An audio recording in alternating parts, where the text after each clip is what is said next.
এই দৃশ্যটা দেখেন, ভিনির দ্বিতীয় গোলের পরে রেফারির ওপর কেমন করে চেতেছে আনচেলত্তি। রেফারিরে বলতেছে, পারলে এই গোলটা বাতিল করে দেখাও। আর এতেই বোঝা যায় কার্লো আনচেলত্তি নিজে একজন ব্রাজিলিয়ান না হয়েও ব্রাজিলকে তিনি এত বেশি ভালোবাসেন যে তার কোনো শেষ নেই। ঘটনাটা বলি তাই। এই বিশ্বকাপে রেফারি যেন সবসময় ব্রাজিলের বিপক্ষেই থাকে। অন্য দলের খেলোয়াড় নিজে লাল কার্ড পাবার মতো ফাউল করলেও কোনো কার্ড পায় না। তবে এইবার আনচেলত্তি চেয়েছে, উচিত জবাব দিয়েছে এসব রেফারিদের। কিছু মানুষ আছেন যাদের রাগ দেখতে পাওয়াটাই বিরল। তারা চিৎকার করেন না, হাত পা ছোড়েন না, যেন ভেতরে কোথাও এক বিশাল সমুদ্র, বাইরে শুধু শান্ত ঢেউ। কার্লো আনচেলত্তি ঠিক তেমনই একজন মানুষ। এ কারণে খেলোয়াড়েরা তাকে ভালোবাসে, সমর্থকরা তাকে সম্মান করে। তিনি শুধু একজন কোচ নন, অনেকের কাছে একজন অভিভাবক। তাকে খুব একটা রাখতে দেখা যায় না, কিন্তু স্কটল্যান্ডের বিপক্ষে ব্রাজিলের ম্যাচের 22তম মিনিটে সেই বিরল দৃশ্যই দেখল ফুটবল বিশ্ব।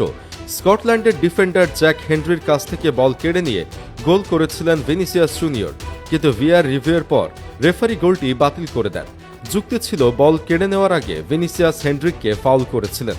মাঠে দাঁড়িয়ে হতাশ হয়ে যান ভিনি, কিন্তু কোনো উচ্চবাচ্য করেননি, একদম শান্ত ছিলেন। কোচের কড়া নির্দেশ ছিল তার মেজাজ হারানো যাবে না।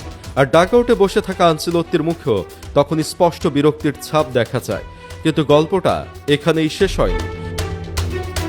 প্রথমার্ধের যোগ করার সময় দুর্দান্ত হেডে গোল করেন ভিনিসিয়াস জুনিয়র। আর গোল হওয়ার সঙ্গে সঙ্গেই ডাকআউট থেকে বেরিয়ে আসেন আনচেলত্তি। নিজের সব সংযম হারিয়ে ম্যাচ অফিসিয়ালদের দিকে তাকিয়ে আনচেলত্তি চিৎকার করে ওঠেন, এখন এই গোল বাতিল করে দেখাও, এই গোলটা বাতিল করো। যে মানুষটাকে বছরের পর বছর ধরে ঠান্ডা মাথার ব্যক্তিত্ব হিসেবে দেখা হয়েছে, তার মুখে এমন কথা শুনে অনেকেই অবাক। এমনকি এক পর্যায়ে ছেলে ডেভিড আনচেলত্তিকেও বাবাকে শান্ত করতে এগিয়ে আসতে দেখা যায়। আসলে এটা সহ্য করার মতো না। রেফারি মানুষ, তার ভুল হতে পারে, কিন্তু ভিআর কিভাবে ভুল করে। এমনকি ম্যাচের পর সাবেক প্রিমিয়ার লিগ সহকারী রেফারি ড্যারেন ক্যান মনে করেন গোল বাতিলের সিদ্ধান্তটি ভুল ছিল। তার মতে ভিনিসিয়াস নিজের অবস্থান ধরে রেখেছিলেন, বরং ডিফেন্ডারই এসে তার পায়ে আঘাত করেন। তাই স্কটল্যান্ড সিদ্ধান্তের সুবিধা পেলেও সেখানে ভাগ্যের ছোঁয়া ছিল। তবে এই ম্যাচ থেকে সবচেয়ে বেশি মনে থাকবে হয়তো কোনো গোল নয়, কোনো স্কোর লাইনও নয়, মনে থাকবে সেই মানুষটাকে যিনি হাজার ঝড়ের মাঝেও শান্ত ছিলেন, অথচ এক বিতর্কিত সিদ্ধান্ত তাকে এমন একটি বাক্য বলতে বাধ্য করল যা তার চরিত্রের সঙ্গে কখনোই কল্পনাও করেনি।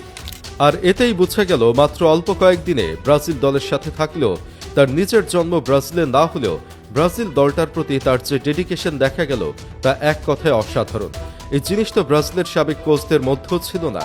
এজন্যই আনচেলত্তিকে ব্রাজিল ফ্যানরা এত বেশি ভালোবেসেছে, এত বেশি শ্রদ্ধা করছে তার উপর।